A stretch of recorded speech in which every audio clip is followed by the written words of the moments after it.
Now, the rest of the story.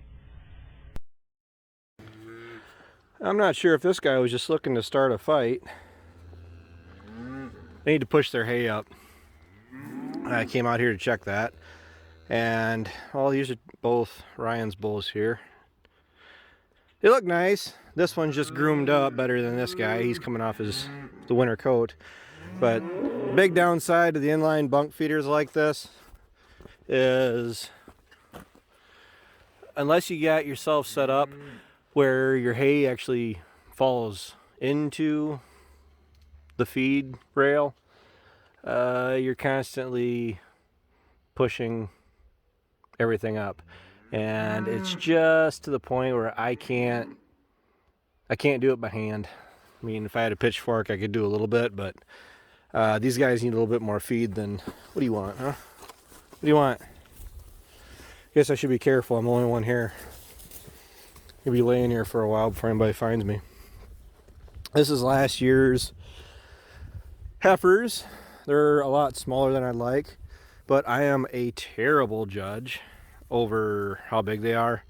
Well, tell you what, the higher the numbers means the later in the season they were born, and number 16 is looking like the smallest one in here. I did have a couple calves that were born that September, October time frame, but all these heifers are being kept. At number 10, actually, I have her written down in my paperwork. She was a beautiful calf. She's going through her ugly duckling stage, maybe, but I don't know. We'll get them raised up. Well, look at my tan one. She's basically the same way. Make sure these guys got water. Of course they do. It's nice and clear, except for somebody's, well, feed that they kept in their mouth.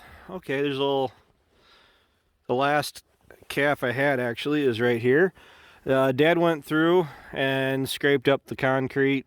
Makes a big difference as far as living conditions. Really, you're just not slopping through the muck. And kind of looking for more calves here. I'm really hoping I'm not getting struck with the same issues Ryan had last year of the bull didn't quite hit everything. But I think I'm quite potentially looking at the bull didn't get him bred early on like he should have. And then I had some that had calved at the tail end and a little bit beyond of when they were actually due.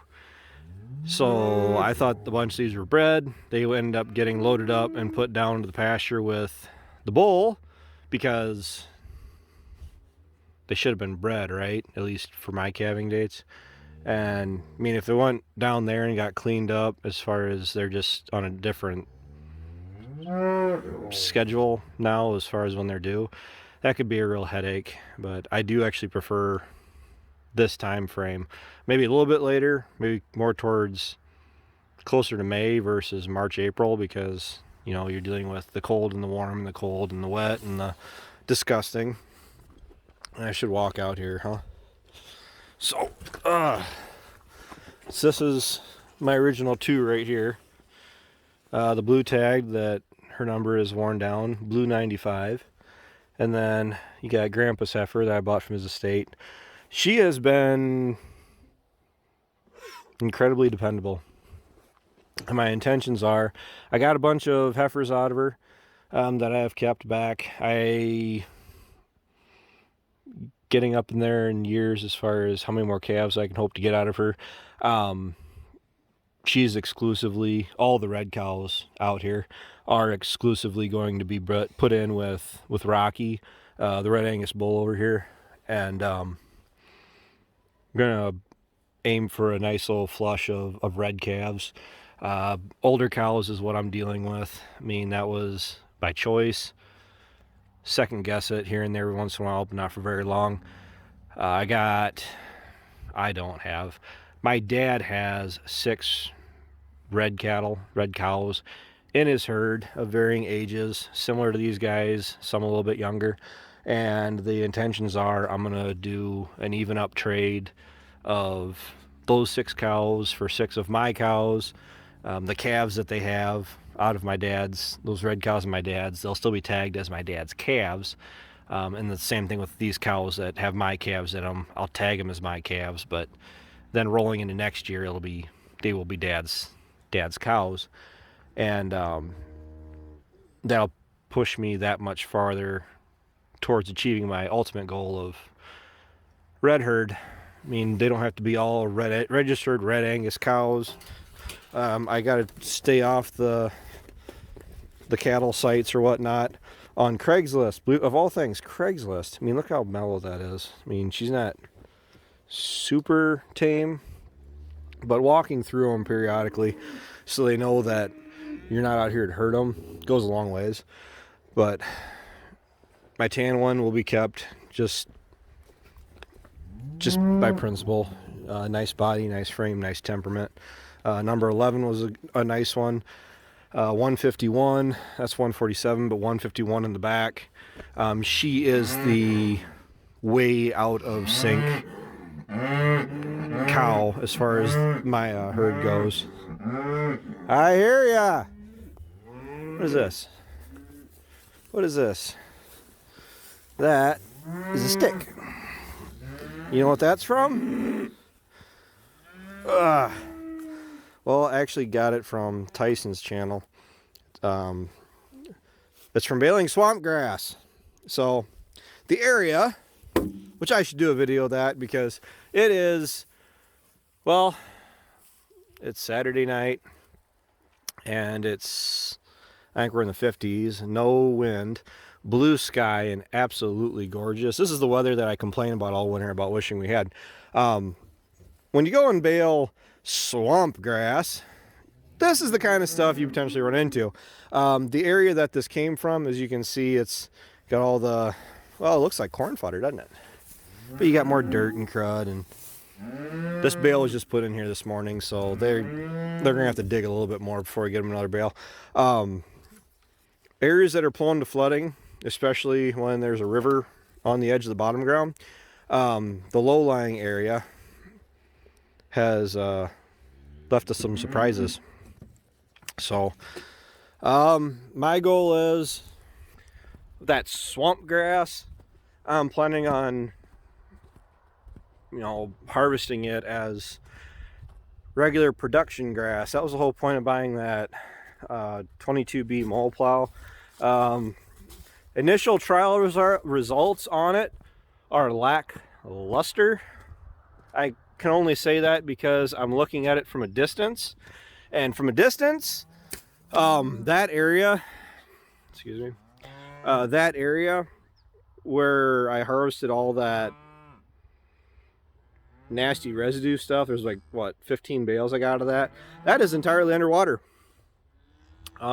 completely. So I'm hoping it'll drain off. I've been going down every Sunday periodically, so once a week, so I have kind of a good idea as far as how high the water level is, week over week. 2 weeks ago, I believe, is when I spread my dry fertilizer down there last year. That wouldn't be possible this year, not at all. The plan is to still go through and put down dry fertilizer before first cut. Just don't know when we're going to do it.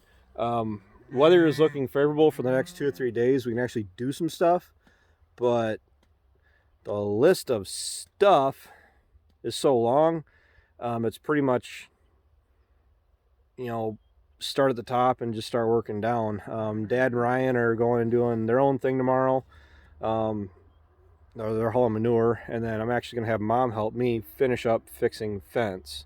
So Dad and I just did that for the last 4 hours, and for only having 4 hours to do what we got done, we actually had a pretty good run of it. I'm hoping that by tomorrow I can say that all the pastures that are necessary to be done will be done. I have one pasture that I don't want to say it's been neglected. It's just we haven't had cattle in it for a couple of years, and I don't want to just not check the fences in it. It's been a year or two, so I'm going to run around that probably sometime on a slow day this summer just to make sure that the wires are being kept up, and stakes and whatnot, and trees are off the fence, because you let that go too long, honestly more than a year, it can really ruin your day, just because keeping it up to, or at least you're running around them once a year, you can get through checking fence fairly quick.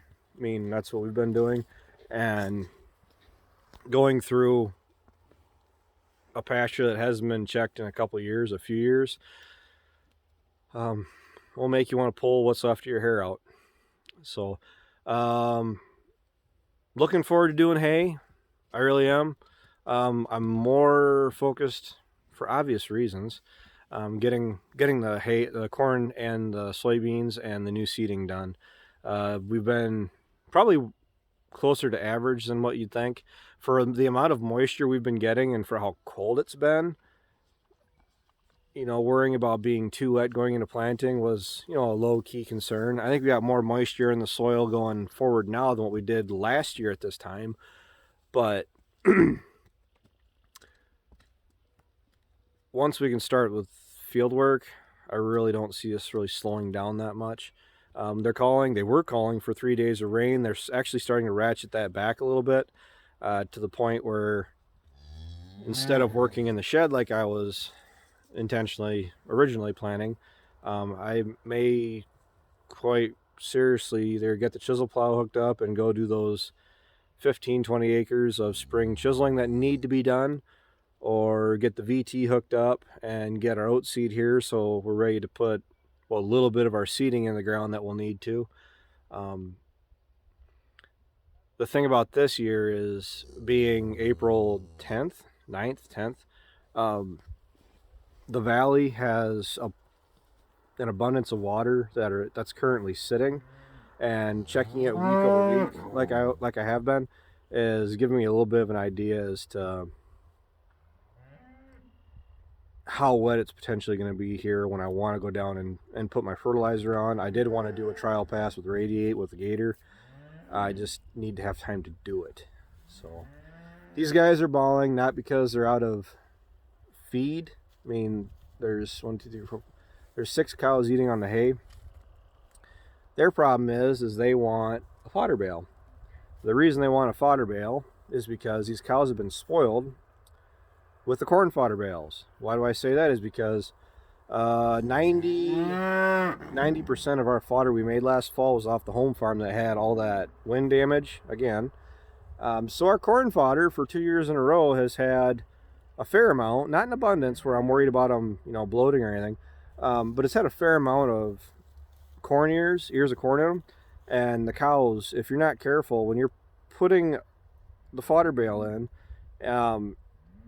you got to be careful when you're taking the net wrap off, because they will mow you down to get you out from between them and that fodder. Because this is what the fodder looks like. We put this in at 10 o'clock this morning, and it is 7 o'clock at night.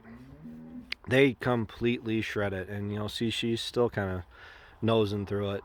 Not really like they need the bedding, which is good, because we have, including those bales there, the 2 bales in the shed, and the 5 or 6 bales up behind the shed here. We're out of bedding. We hit it pretty well on the nose as far as how much fodder we needed for this year, but not gonna lie, for how wet it was there, it was starting to look kind of tight. I don't want to let these guys out in the pasture anytime too soon. Number 1, I don't want them tearing it up. Number 2, there isn't any grass out there. I don't need them pushing the wires to get what little bit of grass there is on the other side of the fence. And these guys will be in here probably till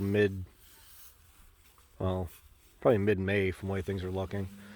And I'll be moving cattle around. The heifers that were in the lot when I first started talking to you guys, I'm probably going to be loading them up and taking them down to my place, because they don't need to be in here, and they'll be on grass all summer that way. So with that, thanks for watching, thanks for tuning in. Take care, take it easy, keep in touch. I'll talk to you guys later.